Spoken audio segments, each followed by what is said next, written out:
భారత communist party Marxist CPM Kadapa జిల్లా committee 12వ జిల్లా మహాసభలు 2025 జనవరి 4వ తారీఖుల్లో కడప నగరంలో నిర్వహించడానికి ఈ నెల 17వ తేదీ జరిగినటువంటి జిల్లా కమిటీ సమావేశం నిర్ణయించింది. ఈ మహాసభల్లో మొదటి రోజు 4వ తేదీ జియాన్ కాలేజీ నుంచి ఐటీ సర్కిల్ వరకు కడప నగరంలో పెద్ద ర్యాలీ ఉంటుంది. ఆ తర్వాత బహిరంగ సభ నిర్వహించడం జరుగుతుంది. ఈ బహిరంగ సభలో సిపిఎం పార్టీ కేంద్ర కమిటీ సభ్యులు ఎంఏ గఫూర్ గారు, సిపిఎం రాష్ట్ర కార్యదర్శి వర్గ సభ్యులు ప్రభాకర్ రెడ్డి గారు హాజరవుతారు ఉపన్యాసకులుగా. అలాగే జిల్లాలో ఉన్నటువంటి 36 మండలాల నుంచి సిపిఎం పార్టీ సభ్యులు, అభిమానులు, శ్రేయోభిలాషులు, అదే వివిధ కార్మిక, విద్యార్థి, యువజన, ఉపాధ్యాయ, అలాగే వ్యవసాయ కార్మిక, రైతు సంఘాలకు సంబంధించినటువంటి కార్యకర్తలందరూ పాల్గొంటారు ఈ బహిరంగ సభలో.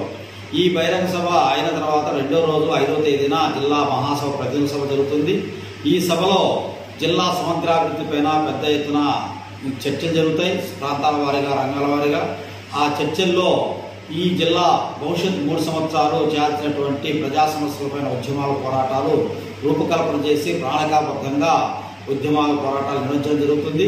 ఇందులో ప్రధానంగా జిల్లాలో ఉన్నటువంటి ప్రాజెక్టులకు సంబంధించి కడప ఉక్కు ఫ్యాక్టరీ పార్లమెంటు చేత ఆమోదించబడి విభజన చట్టంలో చేర్చబడి రాష్ట్రపతి ఆమోదంతో వచ్చినటువంటి దాన్ని ఇప్పుడు గత 15 సంవత్సరాలుగా అమలు చేయకుండా దాటవేస్తా ఉన్నారు కేంద్ర రాష్ట్ర ప్రభుత్వాలు. దాన్ని నిర్మాణం జరిగే వరకు పోరాటం అనేటువంటిది పెద్ద ఎత్తున భవిష్యత్తు 3 సంవత్సరాలు నిర్వహించబోతా ఉన్నాం. అట్లాగే జిల్లాలో సంబంధించి కొప్పర్తి ఇండస్ట్రీ కారిడార్ అని చెప్పి పేరు పెట్టారు, కానీ ఇండస్ట్రీస్ పెద్దగా వచ్చిన పరిస్థితి లేదు. అట్లాగే వచ్చినటువంటి స్కిల్ డెవలప్మెంట్ సెంటర్ను కూడా ఈరోజు అమరావతికి తరలించిన పరిస్థితి ఉంది. కాబట్టి కొప్పర్తి ఇండస్ట్రియల్ ఏరియా డెవలప్మెంట్ కోసం కూడా పెద్ద ఎత్తున ఉద్యమాలు చేపట్టడం జరుగుతుంది. అట్లాగే కడప నగరంలో ఇండస్ట్రియల్ ఏరియా అనేటువంటిది ఉంది ఒకటి చాలా కాలం నుంచి. అందులో 100కి 90% పరిశ్రమలన్నీ కూడా చిన్న మధ్యతరహా పరిశ్రమలన్నీ మూతపడ్డాయి. వాటన్నిటికి కూడా కాయలబడినటువంటి పరిశ్రమలు తెరిపించాలని చెప్పి ఆందోళన చేయడం జరుగుతుంది. అలాగే రైతాంగ సమస్యలపైన ప్రధానంగా ప్రాజెక్టులకు సంబంధించి ఈరోజు బ్రహ్మసాగర్ రిజర్వాయరు ప్రారంభించి 40 సంవత్సరాలు దాదాపుగా కావస్తాంది. ఇప్పటి వరకు పట్ట కాలువలు, పిల్ల కాలువలు పూర్తి కాలేదు. అలాగే జిల్లాలో ఉన్నటువంటి ఇతరత్ర అన్ని ప్రాజెక్టులకు సంబంధించి కూడా ఈరోజు నిధులు కేటాయించిన పరిస్థితి లేదు.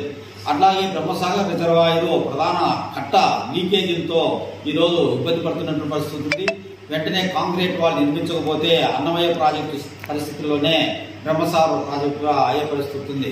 అట్లాగే జిల్లాలో విస్తృతంగా ఉన్నటువంటి వ్యవసాయ కార్మికులు ఇట్లా ఇతర అనేక వర్గాల ప్రజల సమస్యలపైన కూడా ఈ మహాసభలో చర్చించి భవిష్యత్తు కార్యాచరణ ప్రణాళిక రూపొందించి ఉద్యమాల పోరాటాలు చేస్తామని తెలియజేస్తా ఉన్నాం.